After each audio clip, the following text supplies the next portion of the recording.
Cricket from the Coat Hangers, and you're listening to Drop the Mic. Hay tres clases de personas: los de arriba, los de abajo, los que caen.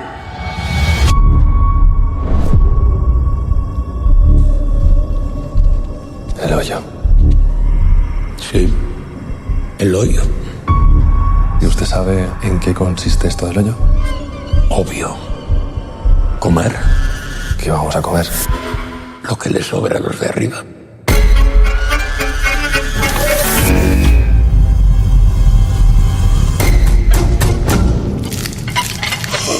Es asqueroso.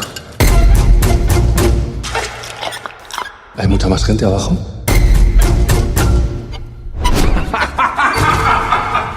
Dentro de poco habrá menos.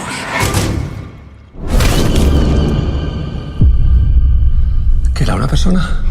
Pues claro que era una persona. ¡Es que nadie va a hacer nada! Si todo el mundo comiera solo lo que necesita, la comida llegaría al nivel más bajo.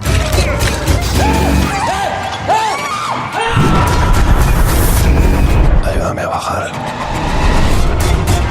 Bajar es un suicidio. El hambre desata la locura.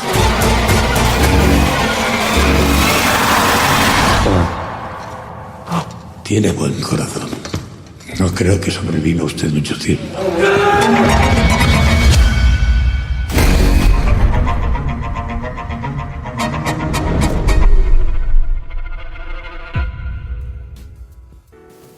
Welcome back to our humble podcast. This is episode 194, the Vertical Self-Management Center. We are your hosts for the time being. First up, we have DJ Inaris. Hello, what's up, everybody? Followed by James Warny. Hey, how's it going? And the Swan. So it's just the three of us for this episode. So thank you for joining me, gentlemen. Oh, yeah. Tonight we are talking about a vertical ride within the Netflix original film, The Platform. But first, we got a few warm-up segments to get you all ready. And now for a special news report. Brought to you by Drop the Mic. All right, James, take us away. All right. So some interesting news that dropped last week, kind of right after we got done recording. There is some new Black Panther 2 news coming out, more rumors. But this comes from Grace Randolph. She's a pretty good scooper when it comes to these types of news things revolving around the MCU and basically comic book movie news in general.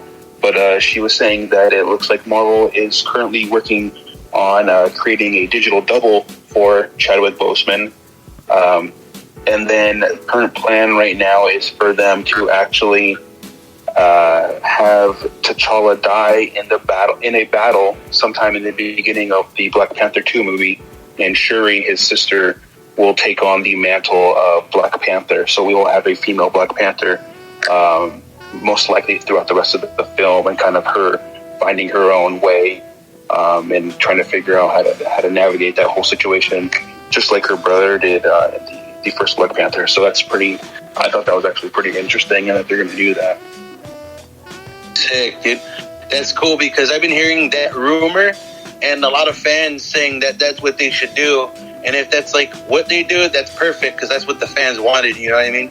Yeah. So there can't be any complaints if it like sucks or does good, because that's what everybody wanted and that's what they're doing. So right. I'm glad. Go ahead. Good. No, I was going to say that I think Marvel's pretty good with, especially with their Marvel movies, they're pretty good with fan service and listening to what the fans want and making them happy. True that. They have been listening more. Let's see. Some more news. It looks like with the success of The Mandalorian, they're actually pretty much, I think they've already started filming for a Boba Fett spin-off series. I think that's already in production. It's already started. So that's pretty wild that they're already moving forward with this character. We are kind of introduced somewhat, spoilers alert, in The Mandalorian. We just kind of see his suit laying around, but that's about it in the first episode. I think it's pretty interesting that they're going so far as to do a spin-off series with him. I don't know. Do you think? I would say The Mandalorian is probably the only successful or the only Disney Plus series that's out right now, and then I feel like they're kind of banking on the success of The Mandalorian and now Boba Fett. Yeah, definitely, because they're going back to back on The Mandalorian. Like, they're pushing those episodes a lot and the new series. So, like, why not? And I think, honestly, they're doing really good for having, like, short episodes. Like, most series are, like, hour-long episodes. Well, only the first episode was an hour, right? And then they kind of shortened. Yeah, I think the first episode was, like, 56 minutes long. I'm not sure about the second episode. I didn't watch it yet, but I know that it was a little bit shorter, I think. Yeah, dude. I say they push him out, but I don't know about the Boba Fett series. I don't know if people are going to be happy if he comes back or not, but if they make it good, you can't really complain because they got to push something, and, right. What else are they going to... What do you think, Wes? Do you think a Boba Fett series or spin-off series is something that's needed, or kind of they're just riding the coattails of The Mandalorian? I think they're banking off of the success of The Mandalorian for sure, but also, in my opinion, I feel like Boba Fett's character has kind of been over. Like, he gets a lot of clout, but I'm not sure why. Yeah, he has no lines. Yeah, it's kind of wild how beloved his character is. But I think that there's obviously, with that kind of fan base he's gained through all these years, I think a series of him actually being able to do something could be fun if they do it the right way, Right.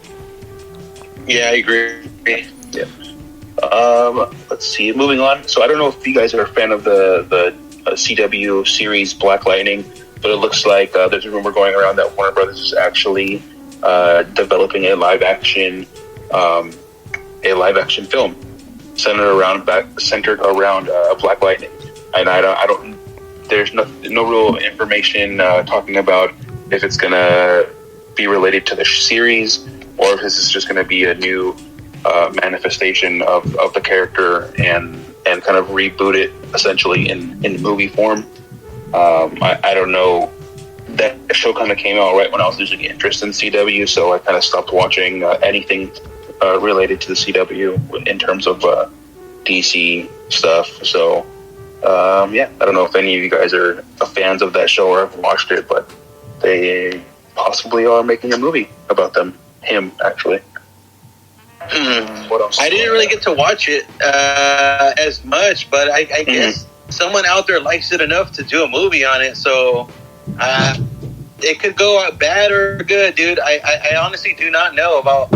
I know Black Lightning's very famous, but, like, I just don't know about them busting it out, like, this soon and so confidently, you know what I mean? Yeah. It's pretty interesting because they're coming out with him, and then I think I talked about it a few weeks ago with the... Did I talk about the Static Shock movie that was coming out? Yes. I think so, you did. Yes. Okay, yeah. So that's pretty interesting that they're coming out with both of those guys. They're both in the DC universe, both very similar. They're both African American, both control lightning or electricity in some type of manner. Very similar. They could have them intermingle, or Black Lightning could be an older superhero, and like he is in the show, in his like late 30s, early 40s, and then Static Shock be a teenager, kind of looking up to him. They could go that route. I don't know what their plans are, or even if these are even going to happen. They're just currently in development. Doesn't mean it's actually going to happen. Yeah, the Static Shock one got to come out first. I think, yeah, but I think I'm way more excited for that movie just because I remember watching the cartoon when I was younger, and I think the character is more badass in every way. I think he's like the Miles Morales from DC, dude. Yeah. But yeah, I don't know. That's crazy. They're so confident.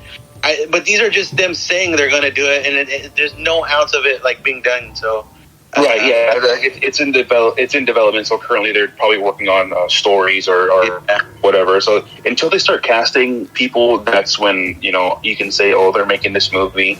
Until then, it's just everything's in development. I mean, they have DC is known for putting movies in development for like 10, 15 years, and they're never making them. Like Shazam has been, not Shazam, but Black Adam with The Rock. He's been talking about that movie for like 10 years, and now it's finally kind of happening, but they still haven't started filming yet. So, he keeps bulking up for it, but it hasn't happened. Oh, yeah, the dude, he's getting bigger and bigger. I don't see how he can keep getting bigger, but he's proving me wrong every time. There's another rumor going around, centered around Jared Leto and his Joker. It seems that he's going to be much scarier and creepier in Zack Snyder's Justice League.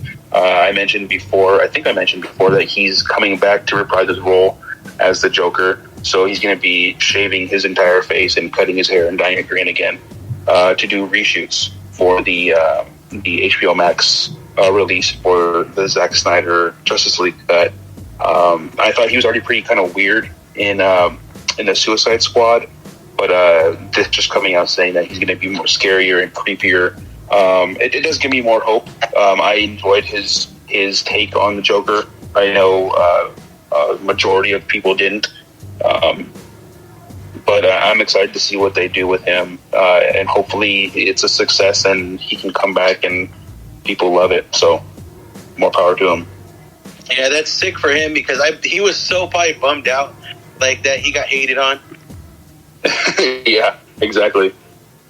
But yeah, dude, it's good because he gets a shot and the fans get a shot, so it's like a win-win for Hollywood and for people. Yeah, I know a lot of people wanted to see more of them. I know a lot of people feel like they kind of there's not so much to judge from what we got to saw. We only saw like 10, 15, or maybe 10, 5 minutes of screen time for him. Yeah. And I think people wanted to see a larger role in that movie for him. And we were kind of fooled by the trailer because it seemed like he was going to have a larger role in it in the first place.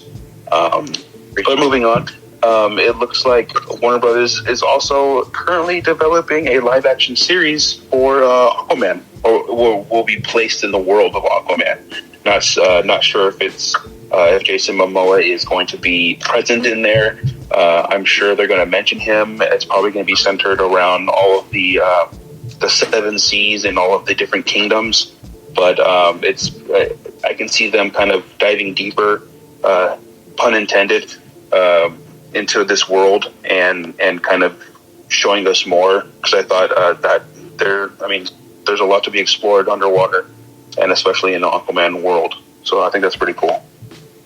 Yeah, that's gonna be sick. I like the visuals of Aquaman, but it was a little weird, a little too long of a movie, in my opinion. But it was visually beautiful. How much CGI? Yeah. But that'd be interesting that they're getting on that too. A lot of DC news, huh? Yeah, there's a lot coming out. My little bit of Marvel news was the Black Panther one, and then my last one here is Natalie Portman. It's they're saying that her powers as Jane Foster, or the female Thor, whatever, when she gets those powers like Thor, she's going to have her own version of Thor's powers in the Thor Love and Thunder movie.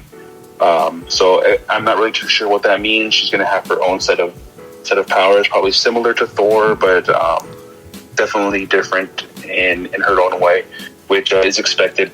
I'm excited to see her take on that Thor,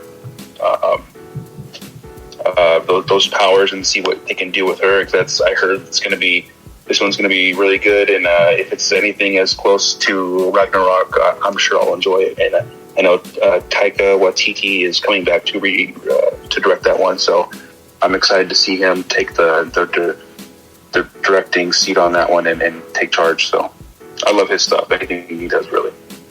No. Let's see here. And then my last bit of news, it looks like Ryan Reynolds' Free Guy, the movie where it's kind of like Grand Theft Auto almost, and then Death on the Nile have been removed from Disney's December release calendar. So those were scheduled to come out sometime in